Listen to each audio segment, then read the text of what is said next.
মুখ্যমন্ত্ৰী বাৰে বাৰে কৈ আছে যে অসমক শান্ত কৰিব এটা চক্ৰ অসমত প্ৰৱেশ কৰিছে বাহিৰৰ পৰা।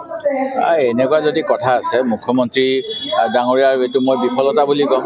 তেখেতৰ হাতত গৃহ দপ্তৰ আছে, কেন্দ্ৰীয় চৰকাৰ আছে, কেন্দ্ৰীয় চৰকাৰৰ গৃহমন্ত্ৰী তেওঁলোকৰ দলৰ, তেওঁলোকে এইবিলাক আইডেণ্টিফাই কৰিব লাগে কোন কোন এনেকুৱা মানুহ আৰু তেওঁলোকক একেবাৰে পানী নহৰকা গোচৰ তৰিব লাগে। অসম পুলিচৰ এটা নিৰ্লজ্জ কাণ্ড, তেওঁলোকে মানে আৰক্ষীবিলাকে চৰকাৰী যি শাসকীয় দলৰ কথা অনুসৰি গোচৰ দিয়ে মানুহৰ ওপৰত, তাৰ ফলত মানে হাইকোৰ্ট সুপ্ৰিম কোৰ্টত যিটো মানে ধিক্কাৰ খাব লগা হয়, গৰিহণা খাব লগা হয়।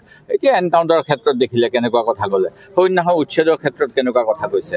আজি এতিয়া কাৰ্বি আংলঙত উমৰাংচুত মাটি দিছে ৩,০০০ বিঘা মহাবালুই চিমেণ্ট কোম্পানীক, সেই ক্ষেত্ৰত হাইকোৰ্টৰ জাজে কেনেকুৱা কথা কৈছে। সেই গতিকে অসম আৰক্ষী নিৰপেক্ষ হ'ব লাগে। অসম আৰক্ষীয়ে যদি এনেকুৱা অভিযোগ আছে একদম তদন্ত কৰি শাস্তি দিয়ক দেশদ্ৰোহী হয়। কিন্তু ৰাজনৈতিকভাৱে বিজেপি দলৰ ভুল নীতিক বিৰোধিতা কৰাৰ বাবেই দেশদ্ৰোহী সজোৱা, অসম বিৰোধী সজোৱা এইবিলাক আৰু পুৰণা ৰেকৰ্ড এইবিলাক কৰিব নাপায়।